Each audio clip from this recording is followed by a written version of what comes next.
Habibi. Should we swap places or like hello, welcome to next week. So yes, another week, another video by some reason. So welcome back to my channel. Today I'm gonna interview my brother, the internet sensation, Hamza Ahmed. Introduce yourself. You just did. Introduce yourself in your own words. Who are you? There's people out there who don't know who you are. I'm Hamza. But what do you do? What does Hamza mean in today's world? Oh, shut up. What kind of videos do you make? Goofy ones. Yeah. Self-improvement. Hamza's obsessed with this kid called Jeffrey. So he keeps making videos because you got rejected by Jeffrey or something, and now everything's like Jeffrey this, Jeffrey that. So like, Say it, Adonis. Adonis. Adonis. Adonis. So before we start, tell them to subscribe to my channel, please. No. Please. No. If I don't get 1,000 subscribers in the first 24 hours of this video going up, I'm gonna unplug the Wi-Fi router. So he can't make any more videos. He won't be able to upload any more videos. So all you Jeffreys are gonna die, Jeffreys. You'll never be able to improve yourself. So subscribe right now. Otherwise, bye-bye Hamza, like this. For those who don't know, for those who are joining us the week after, I'm Hamza's older sister. I'm 28. I'm gonna be 29 on the 28th of February. I would like some cash, I would like some money, like some presents. So Hamza is 4 years younger than me. And I can remember your first day on this planet. I can't. Yes, I can. No. No, so when I wasn't there in the hospital when you were born, but when you were after you born, it's like there's a ward with like all the newborn babies. So I remember like we got a taxi, so got home. I got out of the taxi and I remember one of our cousins, like, she came running out, like, she, like, grabbed you from me. And I remember, like, feeling so much jealousy of, like, that's my brother. Why is she touching you? But, yeah, and then after that, I think that's probably the last time I was, like, nice to you. When you were, like, maybe, like, 1, 2 years old, like, when you started to talk a bit and, like, you were dead, like, clingy. Like, you will follow me around, and I remember, like, I didn't used to hate you, but, like, I wanted to hurt you, like, I used to tell Hamza, like, he's not actually part of our family, like, he's not related to us, and, like, we found him in the bin, like, in the bin. Yeah. We found him in, like, one of those big garbage waste disposal, and he believed me every single time, and he's, like, 1, 2 years old. He believed me, and every single time I told him that story, like how his real mum abandoned him and we took him in because we're nice people, he used to do the silent cry. So he wouldn't say anything, he wouldn't shout, he wouldn't scream, he'd just cry. And the power that I felt by telling you that. You traumatized me. I don't know why. That's why I have attachment issues to this day. I don't know why I did that, but I did it. So, one day you went and told me, and I remember her sitting me down, like, she's like, I'm not gonna shout, I'm not gonna say anything, but you can't say that to him because he's gonna grow up thinking he's not part of our family. And I just remember thinking, like, that's the point. Anyway, so today we're going to talk about all things YouTube. So basically, I'm going to take you through why Hamza started, blah, blah, blah. What we think is wrong with YouTube, what we think is the future of YouTube. All things YouTube, okay? So, Samrin's little brother, at what point in your life did you decide you were going to quit your job, sit at home and make shitty YouTube videos? So it was way before that. It was when I was like 13 and I was making like Minecraft videos and routine videos. So it was already at that point when I didn't consciously admit it, but I knew that I would be a YouTuber. And so because I was making money from it as well when I was like, you're not supposed to, but like I found like a way to make money and everything. So I was making money from YouTube when I was like 13, 14, 15. I remember you used to make a lot of money. Yeah, it was good back then. It was like 50, 100 pounds like a month, like. This was back before Logan Paul ruined it for everyone, and like even a small YouTuber like 100 or 200 subscribers couldn't like get monetized. And it wasn't monetized. It was like it was weird. You were allowed to get like partnership from different companies. So I wasn't getting money from YouTube. I was getting money from this thing called TGN, some like network, and they paid me for the videos, and so it was like £100 a month for like a 14-year-old who's making Minecraft videos. So it was very, very exciting, and it set the thing in my mind to think like, yeah, this is exactly what I'm gonna do. So I made gaming videos, and I made like a couple of like cringy like real life ones when I would just sit there and be like, is Bin Laden really dead? Let's investigate that. Do you remember the Pakistan one we made? when I wrote the script for you. What was it? So it's like, we're going to Pakistan. It's like a month before we're going on Pakistan on a holiday. It's like, so this is how you survive in Pakistan. And one of them was like, cover up your British passport, wear a burqa, and it cuts to Hamza in a blanket. I don't remember that. Don't you remember? I think you deleted it, and I was so pissed off at you. I was like, I wrote the script for you. It was so funny. But I remember that one. Didn't you used to do like fundraising or something where people would like give you money like from all over the world, and you said some big gamer donated money as well? No, I don't think so. On something to do with RuneScape, or like he like someone bought you a package or something. Don't know. No, I remember you used to tell me like, people like, because you were like a good gamer on RuneScape and you got famous, so people will buy you packs, or people will give you money. Yeah, no, that was like the kits that I would buy on Minecraft with that server. Like I'd always usually never got to buy, and so like every now and then like you'd get like some friendly guy who you just met and you'd become friends. Friendly guy. And he'd just be like, oh, like, do you want this kit? So the kits would be like $2 or something, and you'd on this certain Minecraft server you get to like get better items, and so someone would like buy that for you if you like dominated them in one of the games, or if you just had like a fun time teaming up with them. Yes, the older guys who are out there buying little children kits, they want to be dominated and have to have a fun time. Yes, Hamza, thanks for proving my point. So, what would you say to someone who wants to make YouTube videos but doesn't have a good quality camera or mic? Just use your phone. Just use your phone, just start. I use my phone for like 100 videos. So I got more like 2,000 subscribers before I used my camera. But we didn't answer the previous one though. What do you mean? What made me go from the full-time I think I got bored of your answers. Go on. So what made you decide that you wanted to make YouTube videos? Yeah, so I had that in my mind. Yeah. So even when I was going through uni and I was going through like the shitty jobs that I got after uni, it was always like somewhat there. And so every time I would like think about a job, like I was looking into sales, recruitment, military, and I almost joined the military as well. Like I was in the application process. Can't believe you did that. You were nonce. I was like halfway through the process as well. I know, because you made me print off all the stuff. It was like this much, but why? It was just form after form after form. It's all your medicals, your history and everything. And then as I'm doing all this, I'm working in customer service as well. And I kept on like envisioning what I would do once I joined the military, and I knew that I would level up. When you're brown and like you're actually smart and everything, you level up fast in a place like that, because they want to put like, look everyone, we got a brown person here. And then I literally just kept on envisioning, okay, so I'll get there, I'll work hard, and then I'll make YouTube videos about it. I was like, I just want to make YouTube videos. That, like... No, it's not that. It was YouTube videos that I wanted to do anyway. So I literally just thought, okay, just start. And so I made a couple of videos at first which were just kind of trash. They didn't really get any views, but I kept on trying like a bunch of different like entrepreneurship stuff, and eventually I had this idea to like change my full-time job to a part-time job and then just do more entrepreneurship stuff. And I tried a bunch of stuff. I tried like coding, drop shipping, affiliate marketing, writing ebooks, and YouTube as well. I tried being a rapper, and for like a couple of months just working part-time and trying all the entrepreneurship, the months of depression and stuff, and then just kind of decided like to move back home and do YouTube. And then one of the earliest videos I made just popped off and got like 1 million views, and that's the one that really kicked off last year.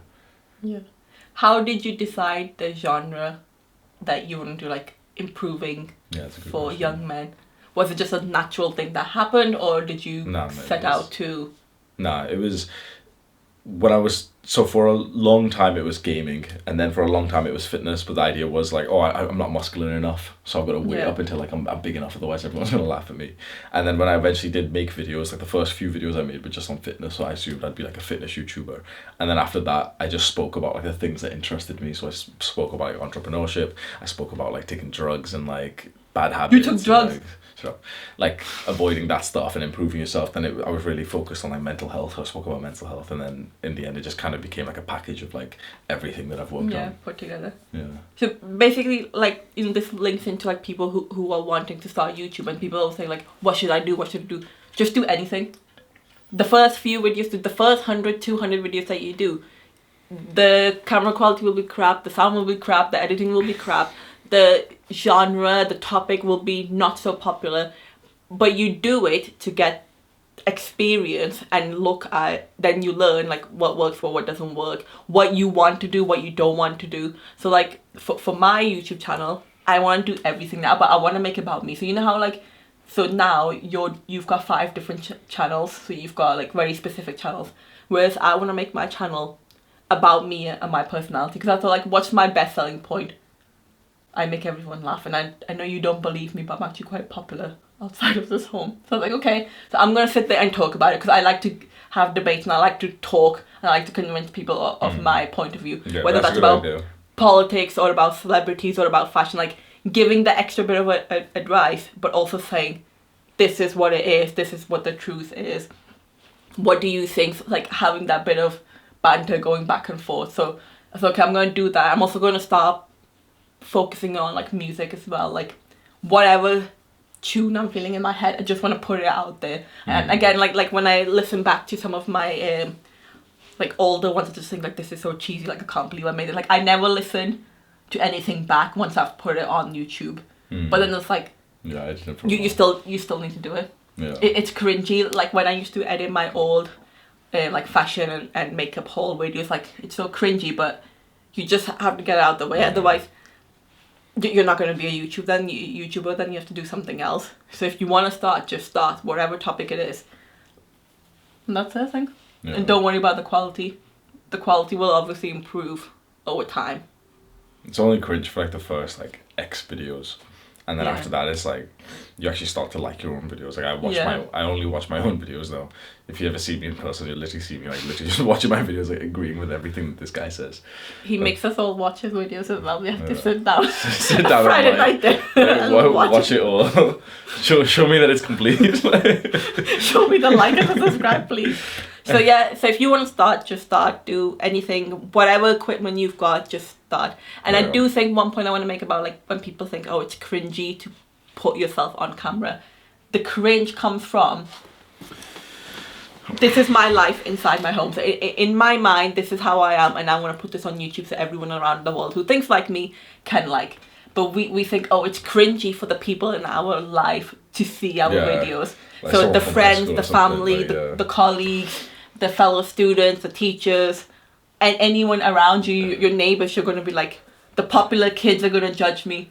Fuck them all. They don't care. You're not even important. You're not special. No one's paying attention. It's like the dilemma of like not going to the gym because you think no one gives a shit. Like no one cares about you whatsoever. And your ego will just stop you from doing, like, achieving the things that you want to do because you think that you're so special that everyone's paying attention. No one cares about you. No, when you go to the gym, no one's looking at you. When you make a YouTube video, you're gonna get 2 views. It's gonna be you and like somebody watching your videos. Like no one cares, and you just stop yourself from living that dream life because of this idea. Like, oh, but what if someone from like high school who I haven't spoke to for 10 years, who I don't even give a shit about, who doesn't even care about me, what if they see my video and they send it to the group chat and like 3 people laugh about it for like 2 minutes? Let them laugh. Who cares? Fuck them. It's 4 extra views for you. Yeah, exactly. Like it's extra views, even if they dislike, and like, you want people to talk about your channel, you want people to talk about your work. The more they're sharing, they're actually doing you a favor. So if you have a belief that people are laughing at you or people are... but they're not. They're honestly not even really laughing like, as well. Like, it can somewhat be a little bit cringe when you're posting videos and you're not getting much views, but the moment that you keep continuing and then you actually start getting views, all of the people that you thought would probably be like cringing and laughing at you, they're the people that now have like followed back, at least for me. Like they have followed back on Instagram. It's like they're keeping up to date with the videos they're watching, like me on Instagram and everything. Well, why are you holding off for years of this idea? Like, oh, what if they're like, they'll like your videos, they'll literally message you like, oh my god, I just realized you're a YouTuber and that's so good. Like, people who are decent, and I would say like most people are decent, like in your mind you're thinking, oh, they're gonna laugh at you, they're gonna think this is cringy, but when they come across what you've done like on social media, they actually send like nice messages like, oh, I really like that video, or like it's like, I can't believe you're making videos, and it's just like wow, you're brave enough they want to do it as well. Like they want to do what you're doing. Held off for so long, and as soon as you start making, that's like at that point when you're making money from it, and especially with something like YouTube, like you make a lot of money, and the moment that you're making more money than like everyone else, like, at that point there's no level of cringe. It's like no one can say anything once you have like the literal success of it, which of course you've got to like work hard for, and you've got to keep like continuing, and it might take like 2 years, but after that point everyone's on your side.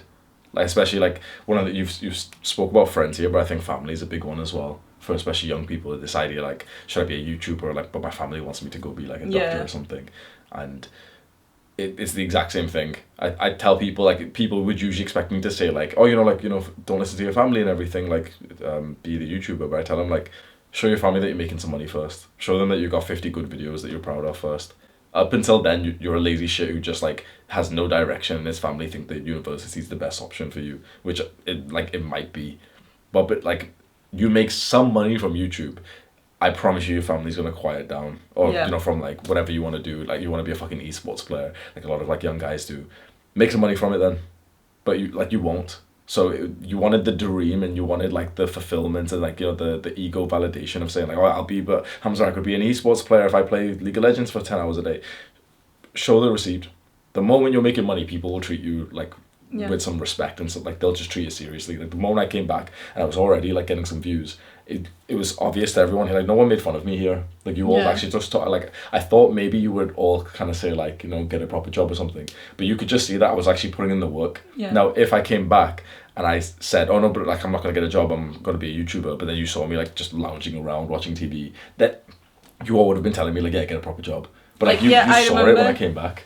When like this was obviously like the start of the very first lockdown. This was back in May. 2020. So like the first lockdown hit Britain, and you didn't feel comfortable enough in the homeless shelter like you were working because you were like not everybody is doing enough to keep, and you all obviously had the relationship breakdown, which I think was your fault. But anyway, you moved back here, and I did think like.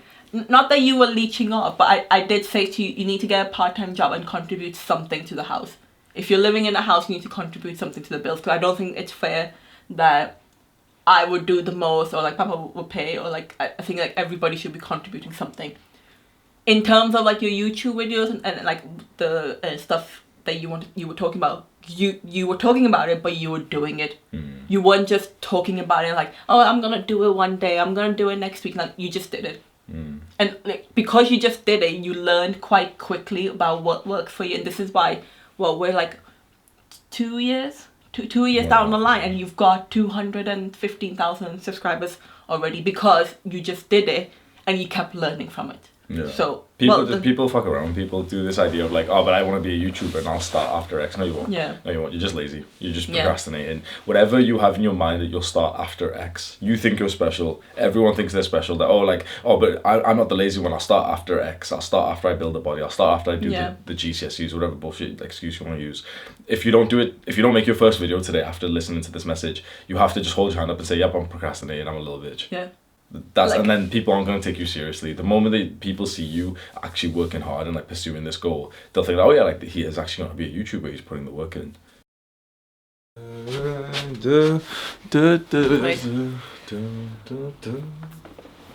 He's telling me to order him some food because that's all I'm here for. Yep. Order it later. I can't really like do a YouTube video and think about food. So one thing I would say about starting, okay. So when I was young, I've always loved fashion, I've always loved politics, and I've always loved the sound of my voice and like basically be like, I'm right, you're all wrong. I should have done YouTube properly. I should have done like blogging properly. You should have just been like 17, calling people and going like having arguments with them. Exactly. That would have popped off by then. Exactly. Like I should have been one of the original like people who was on YouTube 10 years ago. Like, I remember when I was 17, 18, I started a blog on Blogspot. So I started a fashion one and a politics one. And it was popular, but I never told anyone in real life. Because I was like, this is so cringy. Like, I can't tell people. Like, for the fashion one, I was taking pictures of my outfits. And like, makeup pictures, and I was putting it online. But I was, like, hiding my face. But, like, one of the girls who followed me, she's a big-time influencer now. But like, I don't know how she found me, but she found me. She said like, she actually wrote a really big message, and I was just like, oh my god, like this is someone who I'm following, and she somehow found my fashion one. And the politics one, it was popping up. Like I wrote proper like articles on it, but because I was so afraid of what other people might say, I never pursued it properly. I never like let it get viral because I was like, well, people are gonna judge me. And now when I look back at my life, and this is what every old person says, do what your heart desires. Don't do what the people are telling you to do. I went to university. I should have gone to university. The kind of jobs that I've done, I shouldn't have done them. I should have done them to like save up some money, but I shouldn't have done them full time, and I shouldn't have done them and gotten into the trap of this is what I'm supposed to do for my career. My career was always meant to be fashion, politics. Exactly. Like, I'm going to talk about that separately. That's a You're about to like commit your life to that. I was about to buy a house. Just to live next to the workplace. For a job, like, I was literally, when you told me that, I kept on telling you, like, that's so because stupid. I fell into the trap of, like, I've got a promotion, I'm bringing money in, I'm doing overtime, I'm saving up, and I'm going tick of what people try and tell you what a normal life looks like. Yeah. Fair enough, this is a life that's for most people, but that life isn't for me. Like, the disclaimer always like pisses me off when someone like they'll comment and say, oh, but some people like this. Just shut up, bro. Like, if you're a YouTuber, then you talk about your experience and you can say it without the disclaimer of like, oh, but you know, but some people might like this. Okay, nice one, but like you didn't. So we don't need a disclaimer every single time of like, oh, but if you like your 9-to-5 job, then I'm not insulting you. Like, I don't care if you like if you like 9-to-5 job, congratulations on you. But like, I didn't, you didn't. So you should have like the confidence that's just outwardly say like, yeah, it was stupid. You fell into the same race trap that so many young people do, where you just about got enough to feel comfortable there, and they give you enough like free Fruit Friday bullshit to keep you there. Yeah. And then you, by society standards, were doing really, really well. And if you bought the house by society standards again, you would have been like doing phenomenally well for your age. You bought the house, you get to take the picture like, oh, my first house, like, and everything. By leaving that job, by not getting the house, you've like literally went down in like the social hierarchy in a sense. Dropped like this. Your emotional fulfillment, your happiness is skyrocketed. So like literally my brain, like I'm just like phew, like I can't believe like it wasn't just like I enjoyed the work, different types of work that I've done, but every single time it was always a lot of the people were the problem. And then I just think like, why did I put up with shitty people? Why did I put up with like shitty management? Why did I put up with shitty customers? It's like, just about good enough, isn't it? Exactly. If you sedimentary, you have the same paycheck because and it's consistent and it makes you feel comfortable in your life. Like, I can see if I do this many hours per month, this is what my wage is consistently. If I do this much overtime, this is what my wage is going to be. I can see my savings going up and up and up. Yeah. If my savings are going up and up and up, that means the power, the financial power I have to buy a house, that's going up and up and up. So I'm gonna get this in the house. I'm gonna get this in the house. I'm comfortable now. According to the people around me in work, I'm like the superstar now because I'm about to buy a house by myself, whereas they've only bought a house either with a partner or with like an inheritance or like money from their parents, which like I didn't have. Like, we're not gonna get anything like this. Apart from no, but like, you get what I mean. Like young people who've bought houses, every single time it's always been nan's left inheritance or dad's gave a loan, and whereas I was like, well, I'm saving up my own money, and I'm not gonna wait until I find the love of my life to find a partner. Like, you dedicated years of your life and even more to like pay off the mortgage if you got it. Like, just for a house literally down the road. Exactly. Like, it blew my mind that was even like an option in your mind, that you got fully conditioned by everyone here. I think like you had to probably got like quite heavily influenced by me with this like sort of like unconventional path. You've got to realize like I live in my parents' house right now, but I'm not like successful by normal. Maybe I am now, but like for a long time when I moved back, I wasn't successful by normal like people's standards. I moved back home. I was on benefits. I left like an okay job. I was living in Manchester with my girlfriend. So by most people's benefits, especially young men, like I was doing like very, very well in life. And I took an instant hit to like my ego, to the social hierarchy and everything. It was the happiest I've ever been in my entire life. Moving back home, £300 a month on benefits, and I literally had enough time to like meditate, make these videos, which felt like a nice creative output. And this is the type of stuff that literally makes you feel alive. Right now, as you're talking to this camera, you don't have any thoughts in your mind. Exactly. You're in a flow state. This is like a moment of pure happiness that you probably wouldn't get in like doing some like monkey work in like some office. But we have to give the disclaimer, but some people, shut up, bro. Like, okay, you like a 9 to 5, but like, I don't. You didn't. No one does. I think the majority of people who actually, they comment this bullshit for me and they say, oh, but Hamza's too against the 9 to 5 and everything, like there's respect and, you know, like the janitor might be a better man. Those people are quite young. It's this thing of like, oh, but you know, there's someone who likes him. Okay, yeah, fine. Congratulations. But like most people don't, and the people who say that they like it, they're honestly just settling. There's a very small amount of people who even can do more than just a couple of hours of work a day. So the fact that you're in for like 8 hours or even longer for a lot of people, if you're not even including commuting, which you're not getting paid for, then you're getting like rinsed of your creativity. Like the majority of people who work normal 9 to 5 jobs literally don't even have enough time to go to the gym a few times a week.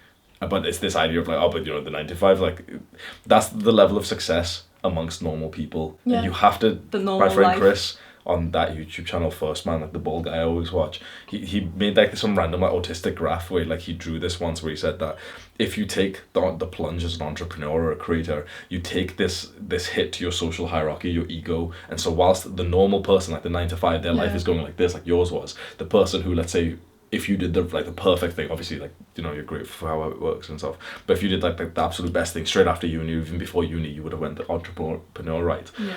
This would have been your life right here. So this is you in the 9 to 5 job, making money. You're around friends, free fruit Fridays, taking pictures with them, like work doing stuff, like, and you're gonna buy a house and a car on finance and stuff, like a fancy car on finance. So here's your social hierarchy. Whereas here is where you would be originally. But the thing is, this just grows like this up until you get that midlife crisis where you're like, why the hell have I just worked for this company? Where's my life gone, basically? Yeah. But this one can, not always will, but can shoot straight up. Yeah. And then you become the person that everyone's envious for because you're living the dream life, and then everyone's like blaming you for it somehow.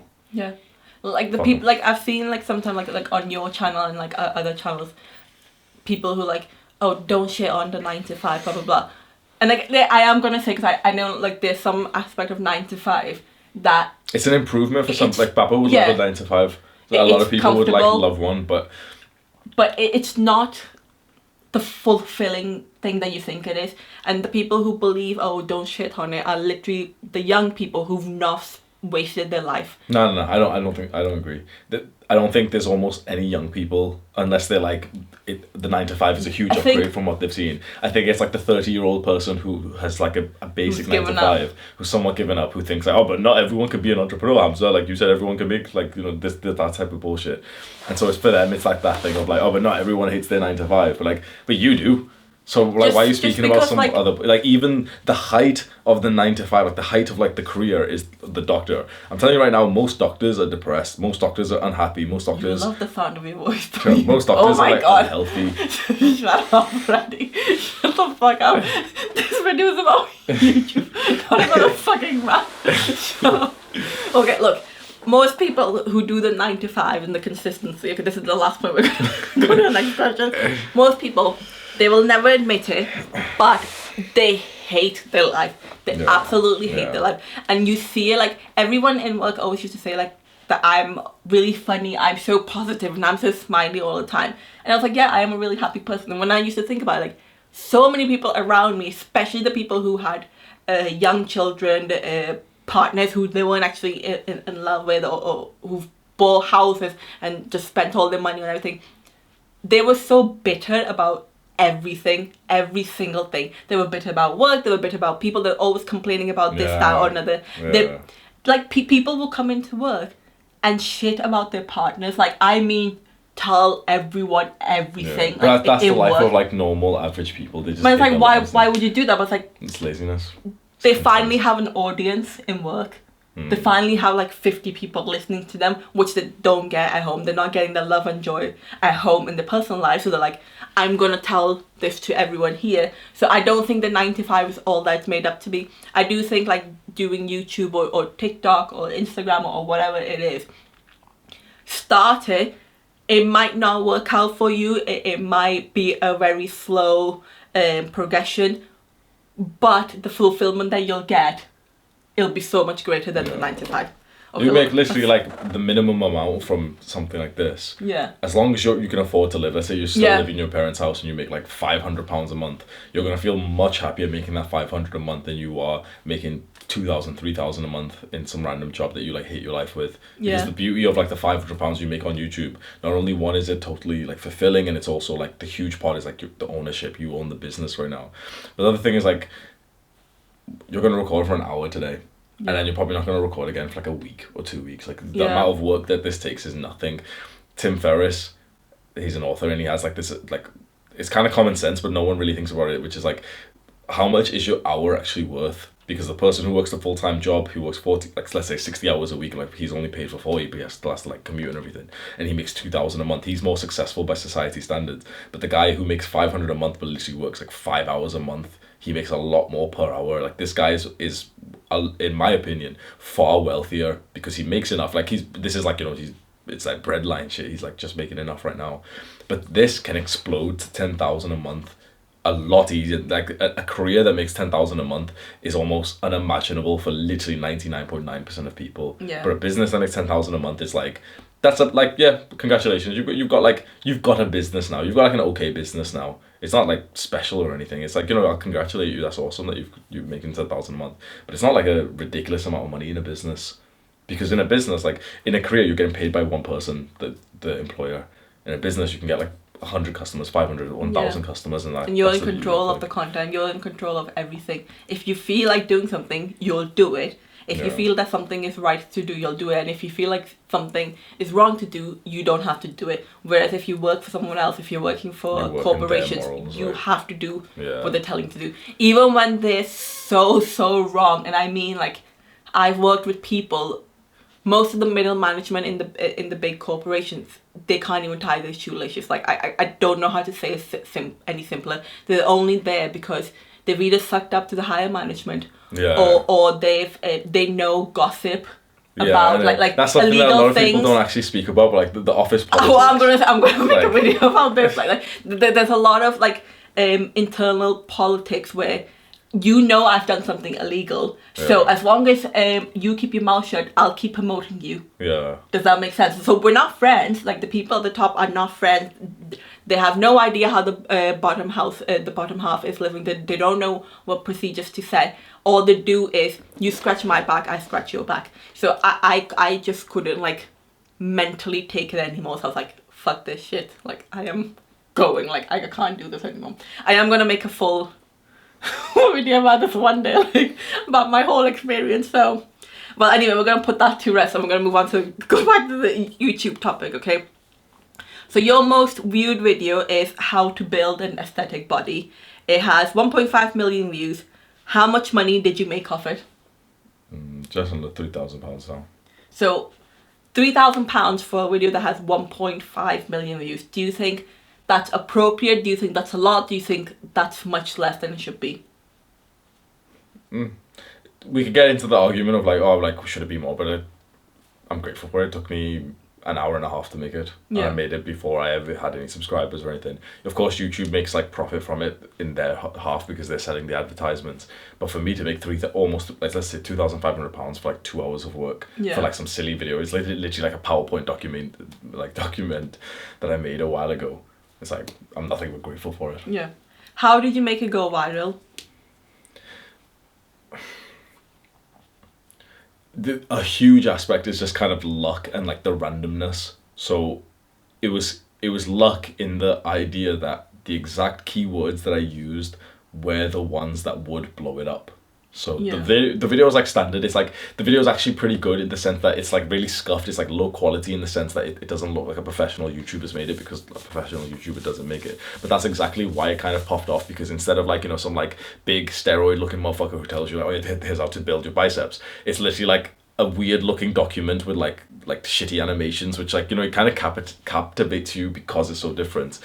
And the reason why it popped off is truly just because of like the topic and the title, and just because it was a bit special. So the title of like aesthetic body, I didn't actually mean for that to like go viral or anything, but eventually like the video got like 200 views at first, and eventually started getting like 100 every 2 days, 50 views, 100, 200, like that. So it started getting like, you know, like 2,000 views now, like 3,000 total, 5,000 total. And at that point, this is when I actually started doing YouTube properly, and I could actually see like which tags and which keywords was getting the views. And that's when I started like manipulating it. That's when I started like really adding like aesthetic body in the description and everything. And I just knew for a fact that I could probably get ranked like the first one for aesthetic bodybuilding. And that's exactly what happened. So I think like that video, like you're saying like obviously like the quality of the editing and stuff, it wasn't like how good it is now on your channel. Yeah. But the content made it relatable to everyone else. It's a very interesting topic, and because it was so like underground, it was like, imagine there's like a certain thing that people say for this one particular topic of like how to invest, and it's, you know, it's the same guy who's like, oh hi, I'm Phil from investing, and you should invest in stocks and shares or something. Then imagine you see like some scuffed video which is like a weird document of someone, it looks like underground type of stuff, and the guy saying it's like, real, like it's made by like a random like, guy instead of a YouTuber, which has like a huge benefit. And I think I made it in a very, very interesting way, which I didn't mean to at the time, but really captivates the audience, because I started the video by saying like, this isn't like the average video you're gonna watch where I'm just gonna try and sell you some bullshit. This is like my no bullshit guide to building your dream body, and it's very different. Like, so one of the comments explained it well, where he said like, this is like the Half-Blood Prince book. Like, don't cut it, crush it. Because I instead of just giving them like, oh yeah, you should train this muscle, I said, okay, train this muscle, but do this weird thing that I've learned over the last 5 years, which like no one, because it's so weird and so small that no one's talking about it, that even though the video's trash, just because I'll give some like random tip that no one's ever taught anyone, which for example, one of them was like, to see how your abs really look, take a video and then flip it upside down. You've probably never heard that advice in your entire life, so it's such a weird advice, but I think it's gonna click, and that's gonna make someone like actually pay attention to the rest of the video. Yeah, so if you haven't already seen that video, I will add the link up here. So go on that video, watch it, and like and subscribe if you haven't already to Hamza, and like leave a comment. Samreen sent me. Let him know who's the boss. Okay, the next question: what do you think is the future of YouTube? So I'll give you an idea like what I mean by this question. So for example, I think that even though I started YouTube, I think that YouTube is going to die slowly and painfully over the next 5 years, and I have 2 reasons for this. One reason is the low revenue. So I know you said you were grateful for how much you've made. 3,000, is it £3,000 or $3,000? Pounds. So £3,000 for a video with 1.5 million views, I don't think that's good enough. Because if you've made £3,000, YouTube would have made easily 250,000, easily, from all the ad revenues and everything like that. And this is one of the main reasons where you're seeing like big YouTubers completely disappear from YouTube.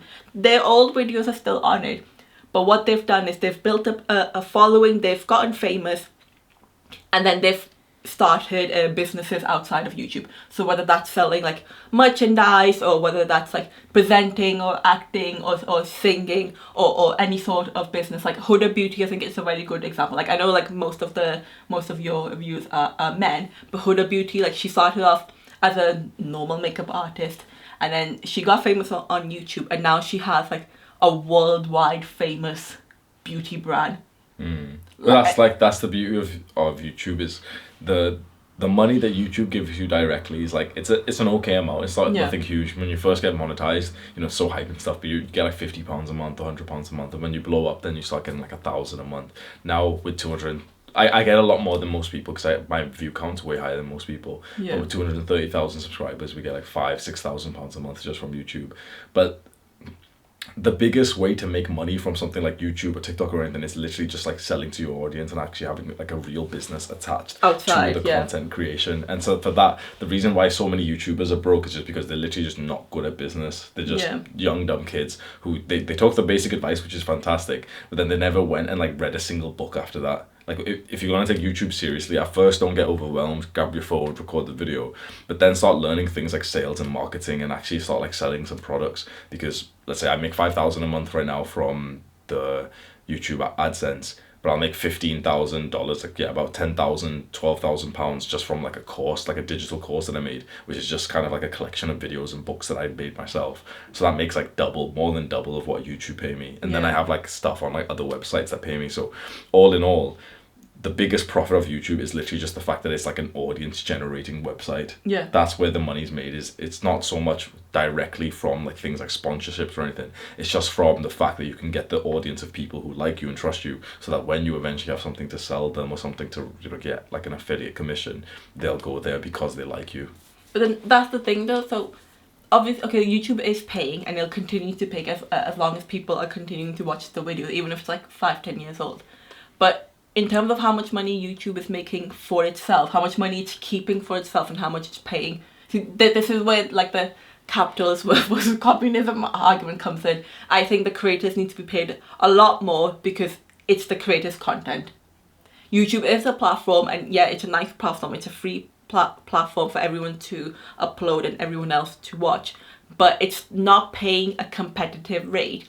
This is why we are going to see... No, that's not true. There's no other website that competes. Yeah, but that's what I'm saying. In the next 5 years, there probably will be. Yeah, like if someone tries to compete with YouTube, there's a huge barrier to entry first, because YouTube's established and everything. If they give creators like a huge deal and a good amount of money, then if like Logan Paul or something says, oh yeah, by the way, I'm leaving. Like to be honest, you're seeing this now with like Joe Rogan, who left. Like he's got the biggest podcast and he left YouTube to start on Spotify, and like a bunch of like people are moving to Spotify for podcasts and everything.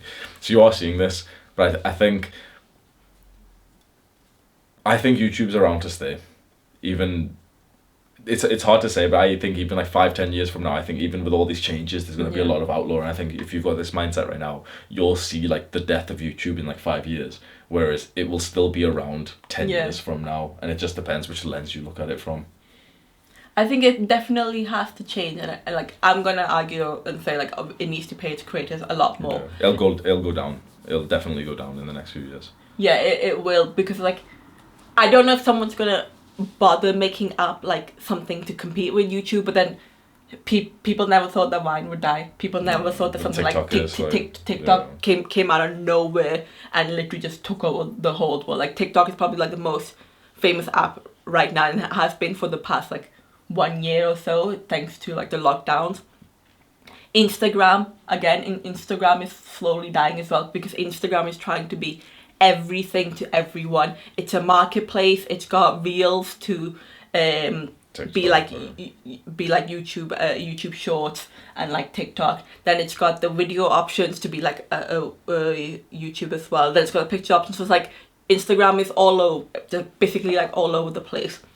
I don't think we'll see another app where you just upload pictures, because you've already got... It's too outdated. It's too outdated, basically. Like people want pictures, but not... It's not as, like, I don't know what, like, interactive anymore. Like, why would I just click like on one picture when I can watch a TikTok with 10 pictures, if that makes sense? Any company that tries to come out with a picture-based social media right now, it won't succeed, because pictures don't captivate the audience enough. The reason why, like, you think YouTube Shorts and TikTok, you think like you wouldn't spend much time on it, but it's because it's so short. You accidentally spend like 5-10 times longer, just because you get the quick, very very quick hit of dopamine that just spikes and you just get addicted to it. So the next big app is going to be similar to this, but like how TikTok was like YouTube on like dopamine steroids. It's going to be like TikTok on dopamine steroids, or within just a few years everyone's going to keep competing, and then Facebook's going to come out like metaverse, and it's like a whole new like virtual reality, and that's like 10 times bigger than 100 times bigger than everything else. Like I've made a TikTok as well, because at first I was like, nah, I'm not doing it, but then I realized like on Instagram the things that I was liking, most of the content was from TikTok. So I was like, I'm gonna make TikToks, and now what I'm doing is I'm uploading my pictures, but I'm uploading all of my pictures. It's like, say when I went to Rome, or when I've gone for a night out in Manchester, when you upload on Instagram, it's like 1 or 2, like what it used to be. But not on TikTok, you can upload 10, 20, 30 pictures, and people like that. People like that the whole TikTok is showing a story. So please go follow me on TikTok. So second reason I think that YouTube is going to die slowly, like not die, but like, it's going to decline. It's the copyright fiasco. So copyright, but what I mean is, like, I think everyone will know, like, so back in the olden days of YouTube, I could make a video that said top 10 Beyonce songs, and I could sample like 30 seconds of my favorite Beyonce songs, and it would still get monetized, I would still get paid for it. And obviously that's changed over the years. So now if I made a video like that, YouTube will give Beyonce all of the money.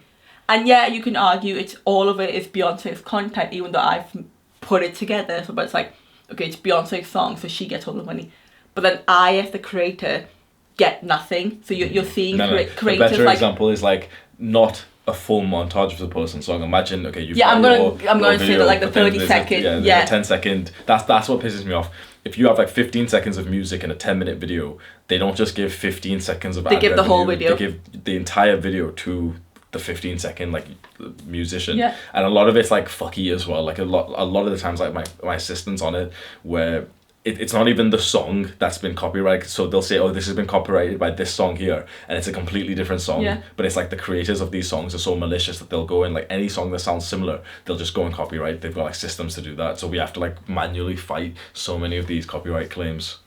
And a lot of them you literally don't even you don't even succeed either. So a video that you should be making like a few £100 over the next year makes none because a song sounds similar. No, it's not even by the same person, but it just sounds similar. And a lot of the songs that we like, most of the songs we use now are from like the ad free, and they still get flagged. They literally still get flagged as well. For what?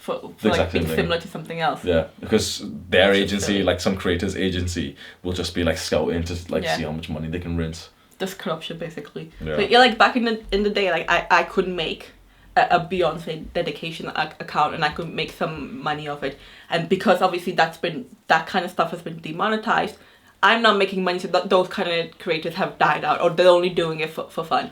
Then it changed to, okay, so you can sample like up to 30 seconds of a song, but now, as Hamza rightly said, even 30 seconds of a song, not 10 seconds. They're not getting paid. That artist isn't getting paid for just the 10 seconds of a song that you use. They're getting paid for your whole video, which isn't fair. So I've made music, I've put it up on YouTube. Now, as an artist, I would say, okay, you know what, if you make a video and you use 30 seconds of my song, I want to get paid, but I only want to get paid for the percentage that you've used. That's fair. Yeah. But why would if you use like 30 seconds of my song, but your video is 20 minutes long, why would I get paid for 20 minutes? That's not fair. That doesn't make sense. It's a stupid system. So like now you're just like afraid to use any kind of music, even the royalty free music, because you're like, it's gonna get demonetized or what's gonna happen, and it's just annoying basically. When I had like, I remember I can't remember like if I had another YouTube channel, like before I made this one, like long time ago, I made a song, I put it up on YouTube and it got copyrighted by someone else, and I was just like, what the fuck, like this is my own original work, like. But because the sound, like, nothing was saying, whatever song they put up, it sounds nothing like it. But somehow somebody copyrighted it. What's his name? PewDiePie. So PewDiePie made a video and he said his own song got copyrighted by a random company that said, we're copywriting this music on behalf of PewDiePie. And he was like, I don't even know who these people are. So if YouTube can't control that, they're obviously not gonna control like the happiness of the creators. They're gonna piss everyone off. They've already pissed everyone off because they're doing nothing about it. Yeah. Like people have been complaining about it for so long. And like, go and see right now. If you haven't seen the Twitter page for YouTube, this is almost like. It doesn't do it justice. Yeah. But every time like if you need help from YouTube, if like some shit goes down, there's no help center or anything, there's no email or anything. The only way to actually speak to someone, and obviously the first time you kind of speak to someone, it's just like an automated copy and paste reply, is on Twitter.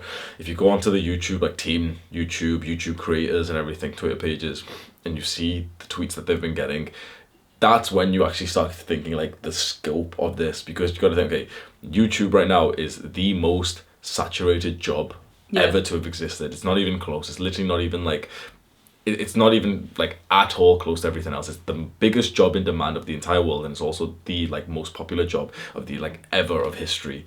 And if you go on the Twitter page, you'll literally see in the last hour hundreds of people, a lot of them like obviously like they're not going to be Western or anything, but it's all these people saying like this is how they eat, and their entire channel's been demonetized, their entire channel's been banned. This guy's applied for monetization months ago and it still hasn't been accepted. This guy's got like a tech loop of death where he clicks this button and it like fucks up his account or something. I hate that so much. And it's literally like 100 in the last hour of people like pleading to YouTube, and like 3 of them get a reply. Yeah. But like PewDiePie, where he's got like 100 million. Yeah, of course. Like after a while, like, and he even said like he couldn't even get a reply. He couldn't get your own hold like person of someone. Like he couldn't get hold of someone with that. If someone like him can't get hold of someone to say this company's not representing me, then get rid of that copyright. We've got no hope. Basically, we're nothing, and this is why you're out there. Like YouTube is too big for its own good. Yeah. Like they've got no control over, like there's no aspect of customer service basically.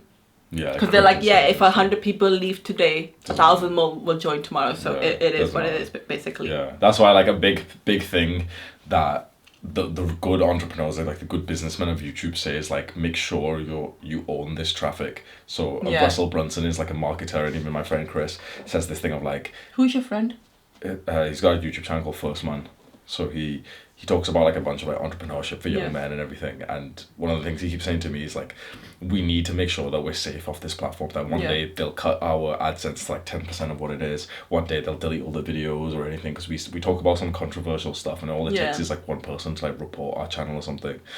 And Russell Brunson is like this world famous marketer, and he has this term saying, YouTube is just traffic that has been sent to you right now. This isn't your traffic. Even if they're your subscribers, the thing is, you can be removed from the platform and then suddenly they're not your subscribers. The only traffic you truly own, like the only audience you own, is the people whose emails you have. Because to lose your YouTube subscribers or TikTok followers or Instagram followers, it literally just, it's one of those fucky things where like that the company or whatever, like your account will just get deleted, and you'll be one of those sad people on like Reddit or Twitter saying like, oh, but my account's been deleted and I'm hungry and I need my money and stuff.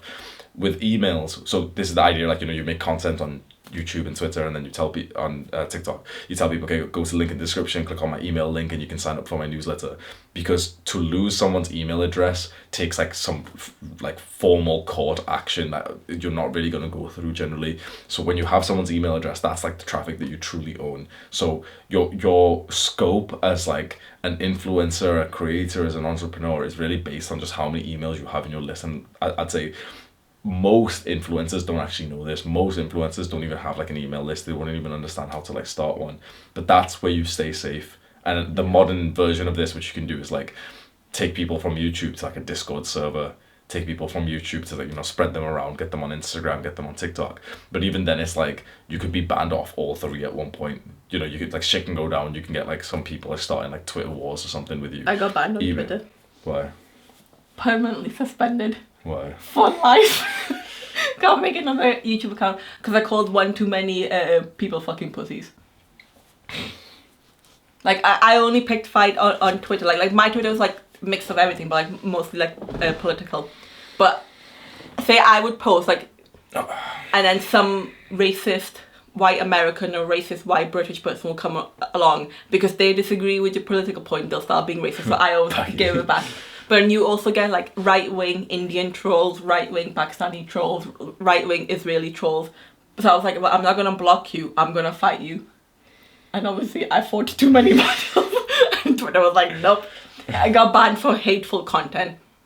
How is that fair? Like, well, anyway, like at least all those trolls with the fake profiles that I fought, most of them blocked me, which was quite hilarious because it's like, you've made you're a grown up, you've made a fake profile to troll people because they don't agree with your political point. Like, and I don't mean like, oh, you're ugly or whatever. I mean like racism or like complete, like, you would never dare say that to that kind of stuff to someone in person. So like, why would you say it online? But they felt comfortable enough to say it online, so I just gave it back basically. So yeah, now I'm permanently suspended off Twitter, and I've tried everything I can, like even pretended that I got hacked and it wasn't me. But you just get a new phone number. What? You just get a new phone, like a SIM card. That's it. Yeah, but like people will know like it's me, and it's like, no one's gonna be like, it's the same thing we were saying at the start of this video. No one's been sat there like, oh wait, did somebody just make a new account after she was like, banned? Like, all of my tweets, like my political tweets, like some of those were so good and some of them went viral. So I'm like, I want control over them again. Like, but yeah. So I don't know. But then I also think like, well, if Twitter doesn't want me, that's fine. I'll take my traffic off. Like I'll take my fan club. I'll take my 7 followers. I had like nearly 500. I went from like, what, 200 subscribers, because I never used to tweet, to 500 subscribers in like 8 months. That's good. Mashallah. Yeah. So my next question is, do you regret oversharing on YouTube? No. Do you cringe when you listen to yourself speak? No. No. So you don't regret oversharing anything? is like why I'm here. Every other YouTuber that I would watch through like the depression period for me, when I wanted to be like fit and healthy, I wanted to improve my mental health, I wanted to stop taking drugs and playing video games, all of them would just speak in like pussy terms, they'd kind of like say it in like a very broad way, and no, there isn't a single person out there who has like a rather large following who speaks as specifically as I do. Like I've went into every detail possible and I'm surprised YouTube hasn't like removed some of the videos. But that's because like some random guy, instead of him just hearing something like, oh yeah, I used to play video games too much, I've went into like the specific detail of how I would play too much, and like, you know, every story, every like little detail of like as much as you can think of. And that's exactly why I've gotten this following, is that's the biggest thing that people say why they like me, is because of like the relatability, the authenticity, because I don't hide anything. I'm the one YouTuber, I think, like, there probably is others of course, but like I don't tell it, like it's just brutally honest. You come because you literally see like right through me on my channel, and so either you hate me or you love me. More to you. There's no one who just thinks like towards me. You have to either hate me or love me, and either way you're making me more famous and you're making me more money. Oh, I do agree with that. Hang on, let me make my point after I sip some water. So I do think if you're going to be on a platform like YouTube, you either make very specific videos, so how to do reps in the gym. I don't know, I don't go to the gym, so I don't know if that's a real word or not. So how to do the gym, basically, how to do it goodly for you and for your body, okay? Or you tell your life story. So whatever your life story is, so it's your life story, you're a student in a university, you're going traveling, and what are the problems that you faced, or what's pissing you off, what you liked, what you didn't like, the people you liked, the people you didn't like. So you're telling your story, and this is how a celebrity works. The celebrities, they make their music videos, their movies, but then they do the interviews, and the interviews is where you're like, I like this celebrity, I'm gonna follow everything they ever do in the whole entire life, basically. So like my favorite celebrity is Angelina Jolie, so like whatever she does, I wanna follow it, because I like her life story. So you need to tell your life story to make people really connect with you. I would say though, cringy sometimes when I watch, sometimes when I watch your videos, I'm like, whoa, why did you say that? But then I think that's the generation different. I'm a millennial, and you're like, you're on a cross between like the youngest millennial and the oldest like Gen Z. Does that make sense? So the Gen Z children, to be honest, I don't they're think very it's like open. Nah, like they're very open. They'll definitely like more accustomed to the internet and like speaking about it and everything. But I don't think it's so much just about generations, because there's like a countless number of Gen Z people who would find this weird too. It's just the level of like it's like our personality differences. Like I've always been able to speak about this stuff, whereas for you and Dan it's just been like a very like hidden thing. Like when we were getting beat at home, like how many people did you tell? No one. Exactly. Why would I tell that? That's embarrassing. Yeah. I'm gonna have to cut that bit out. That's what I mean, but just the word beat has made you like panic there, because it's like but like it's like ruining my perfection image. Like, but like I don't want that. Put like the perfection, like the advertise, like the value that I give is the fact of all these things, like all this like stuff that like everyone else is too scared to say, that they got like beat as a child, that this is exactly how they got beat, they used to cry and like punch themselves in the mirror and everything. That's why people like my videos, because I like, you only get brutal honesty, and so anyone who's experienced anything similar, I'm the one YouTuber they've ever been able to relate to fully. These guys, they'll literally like do this is like the cult following, like they'll do anything for me, because I'm literally the one guy that they can actually relate to, because everyone else is pussying around, everyone else is too scared. They'll edit out the bit where, you know, they say something too wrong, something. I keep it in purposely, because I'm like, that's what these guys need to hear. On one level, definitely, I've always known that that's like gonna increase my fame and the money, but it's like people need to hear this type of stuff so that you know like it's happening. You need to like openly discuss a lot of these taboo subjects, but not even in the way that a lot of like, you know, people do, which is like, oh, like I've got stretch marks. You need to hear like the story and like the emotions behind it and every specific detail, because one of those small details is going to click almost like a flashback for someone who's watching, and then they committed to your content for life. That's true. You make people really connect with you when you can get them to sympathize with you. So if you can't tell your story like in a very authentic way, they'll watch your videos, they'll like your videos, but they're not gonna like follow your journey outside of YouTube. You'll just be another person they subscribe to, whereas like I'm like the person they subscribe to. Like I would say percentage wise, like I don't know too many other guys, but percentage wise, like word called like true fans, like no, there's another word loyalty. like not retention, like, oh, I don't know what the word is, but it's like, yeah, you've got like this many subscribers, but how many people are actually watching your videos? Yeah, That's it's a what ridiculous counts. amount. So you have a very loyal following. Yeah. It's like the rate at which like my boys watch, not only like it's actually insane, because literally just views, okay, that's nice. I have 200 something thousand subscribers. We get the same views as channels who have 10 times more subscribers than us. So a lot of channels have 1 to 2 million subscribers. We get about the same views, like 200 and something thousand per day that they get. So there's literally like big channels as well, like channels I really like Ali Abdul. We're matching him for views every couple of days now. Like a lot of times he's still higher, but he's got 10 times more subscribers than us. Yeah. But it's like, it's the level of the cult following, and then it's the things like, for example, someone takes a picture of me and tags me on Instagram. If I screenshot that and put it onto my Instagram page, even though I've only got 20,000 followers, that person will get like 1,000 likes and 700 comments on their picture of just everyone saying, oh my god, Hamza, Adonis and everything. No one else. That won't happen to anyone else. Even like no one else will go to someone Logan else's. Paul or something, if they do one of those and they get tagged and they show the screenshot, they'll get a couple hundred comments, and he has like an audience size like 50 times bigger than me. No one has that same ratio, because no one's speaking in the same way, and this is like, it's such an open invite to anyone else who's watching this to speak, and like with that brutal honesty, the type of stuff that like, I know that I'm making the right videos when she bursts into my room and tells me to delete the video. That's literally my indicator of success these days. I've only told you like once, I think. It's been like, this was solid like 15 times. You're like my biggest naysayer, you know. What? Yeah. I don't even remember that the 14 times. Like, I remember the last time one, because I was like, but see, this is where me and you are so different. Like, I'm a very closed person. Like, I'll keep building up inside me, and I'm like, like, but but the mental breakdown videos do well as well, so make sure you do something. I'm a mental breakdown. Like this is how I live my life as well. Like, anything like I'm sad about, or like I find it very difficult to tell people about. And I've always been like that. Yeah, which is quite weird. Like childhood trauma. Yeah. Because no one came to save you back then.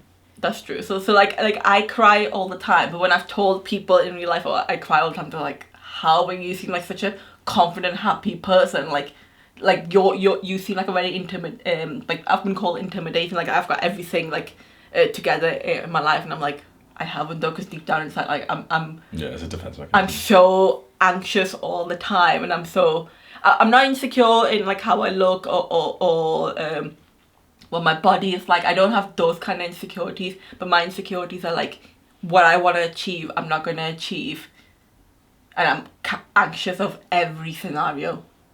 Do you get anxious like of like violent like physical stuff? What do you mean? Like if you walk past someone, do you start like visualizing fights and stuff, or no? What's your anxiousness? Like normal everyday things. Like what? I don't know, like... It's different for everyone, so it's interesting. Like, I've not like... What's like a random thought that would be like inside of your anxious brain? Like, what if no one watches... What if nothing happens on the back of this?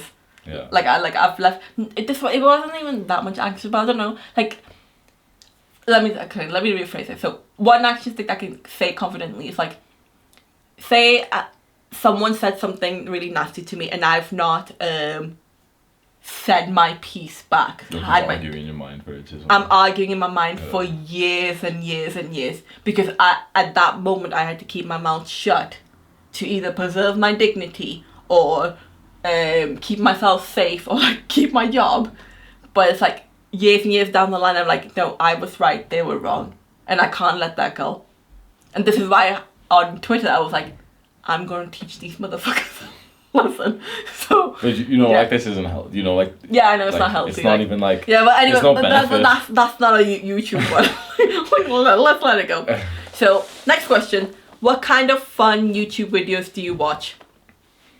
Fun ones, not like learning ones. Yeah, like, no, to be honest, like not anymore. When I first moved back, like that was like the one kind of pleasurable activity that I was doing, was like every now and then I'd watch like some like the guys that I used to watch who do videos on like the aesthetic lifestyle, so it's like just partying and being shirtless and stuff. And then there's videos by the YouTube channel The Minorities. I mean, like it's the same thing. It's just like just people just partying and they're having like a social life. So I was getting a level of like third party socialization from that, and I realized like it's very like either way it's just the same level of like pleasure as watching TV, and like personally I think that stuff's for losers, so I don't really watch like fun. There's like maybe there's one YouTuber called Sneeko, and but his ones are like they're kind of fun, but then it's also like this weird mix where like it's a very like he makes you think, it's like a philosophical way, and he's asking like important questions and everything, so it's like half. But other than that, to be honest, like I actually find the videos that I watch fun anyway. Yeah. So like that guy First Man, like he'll literally talk about like entrepreneurship, or he'll say like, you know, there's no competition for men or something, like if you do the work, if you go to the gym, make money. So my fun YouTube videos that I used to watch, like it's obviously changed over time. Like I'm 28 now, so I've been watching YouTube for a good 10, 11 years. So it started off with like makeup, fashion, politics and stuff. Now, which videos I watch, since the middle of last year, I've really got into like the Sidemen YouTube videos, which is, they're like fun challenges, and which something that I never watched before because I just thought like it's not for me, I'm not getting anything of it, but because they were all really funny, so I watched it. So like, would you ever do something like that, like not join a group but like do a fun video with someone else? Like I know you've collaborated and you've done like podcasts and stuff, but would you do like a fun video, like hide and seek challenge or whatever? It's a good way to get your name out, and like it's a good way to show your other personality. Yeah, but the thing is like you can do anything. Do you know what I mean? So it's like, yeah, I could do, but is it like, I like being an essentialist. I like focusing on the things that actually matter, and so I can spend a lot of time doing a hide and seek video, which shows my personality. I'll get a lot of views and everything. I'll get like more subscribers in a sense, but it's not like helping people in any way. And like I have a very, very dislike for like the things of instant gratification, like watching Netflix and like playing video games, because I wasted so much time, and I don't want anyone to feel like they're just wasting time, like just sat there like, oh, I'm just playing hide and seek. So I could do like a fun mix of the self-improvement one, which is, it's kind of like what we're doing right now, where it's like instead of just me just speaking, it is still like memes and like jokes and everything. But then some of the things that people have asked me is like, meet someone in person and do like a fitness test with them, so it's a little bit funny and everything. And that's like, it's somewhat like self-improvement. But I think channels like that, personally, like I'm not interested in them. Like I understand why people are, because it's 100 times better than normal TV. You're actually seeing like, it's essentially just like a TV show, but you're seeing like personalities you really like, and it's like a different atmosphere. But in terms of actually creating it, it doesn't seem like, it's not like an essential task to do. For me personally, I'm writing a book right now, and that's like kind of like my fun thing, and that's like, it's gotta be a sense of like enjoyment for the reader. Yeah, okay, no, I understand. Don't really care, but I understand. And then last question. Why won't you share my YouTube channel on your page? I don't know. You know, trash videos.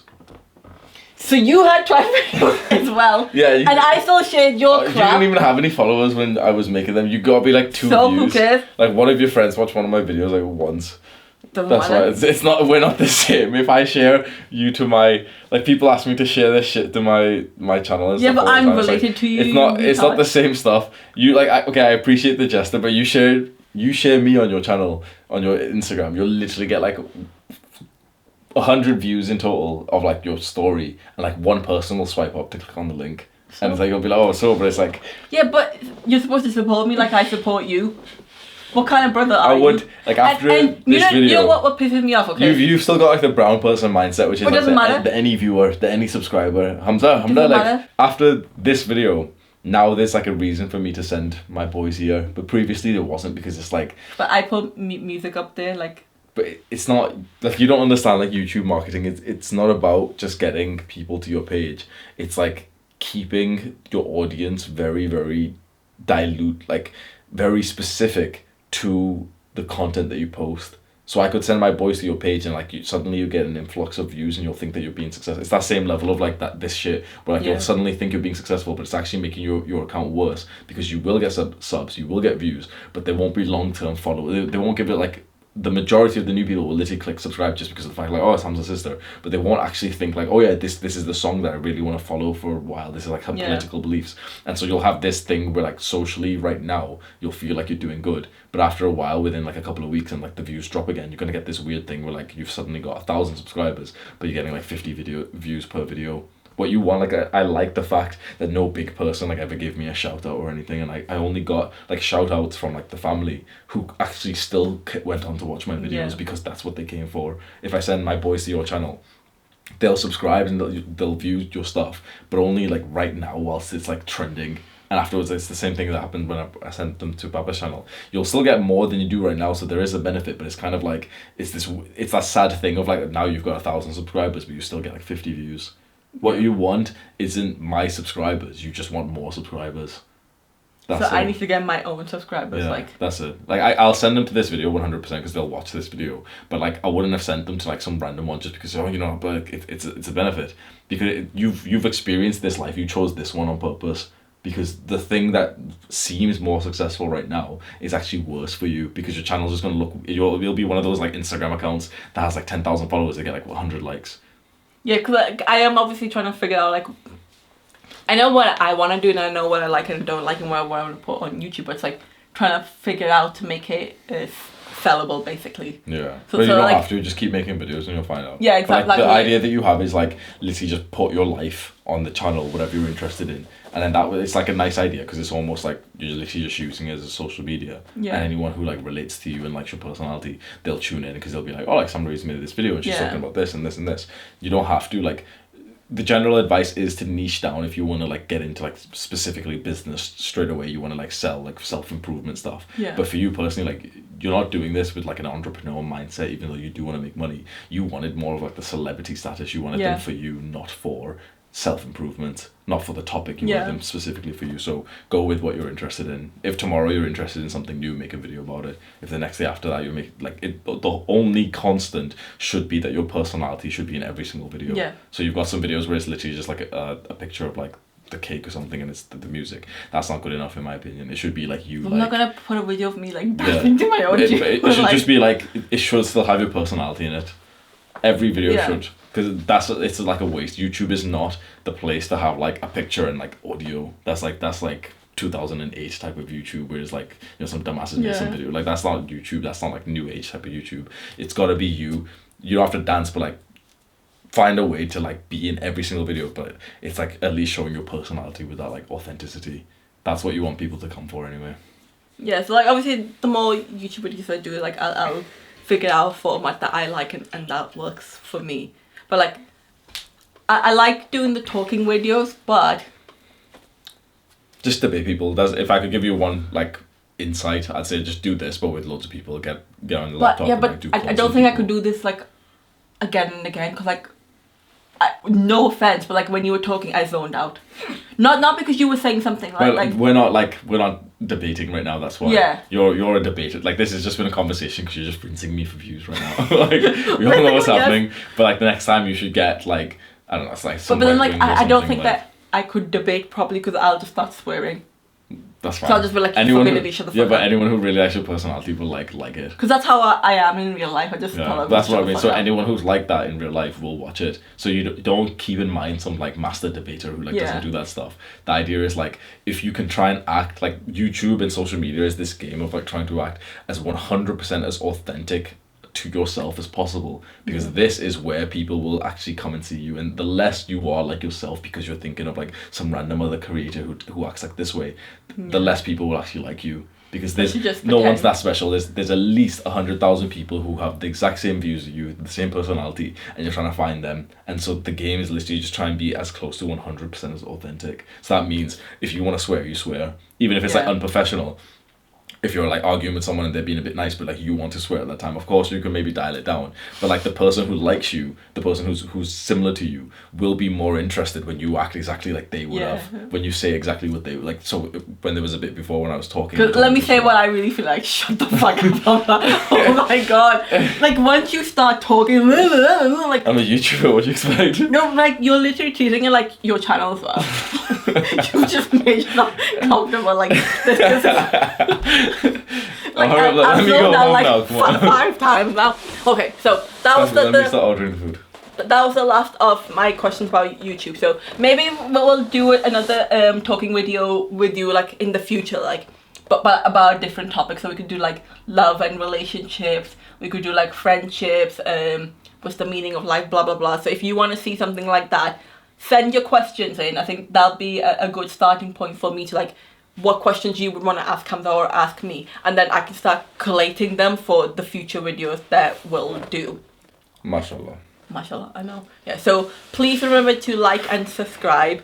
I'm a growing girl and I would like to make some money to feed myself and to buy some nice things as well.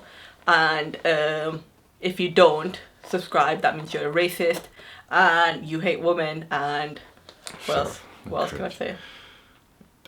Do the hard work, especially when you don't feel like it. Do you see how big that forehead is? Get up. Look at the size. This is why Hamza started working out, because he gets bullied at home. Get up. You just got beaten up. Okay, can we take some pictures like for the? Nah, just use one. Abhi, mere towel ka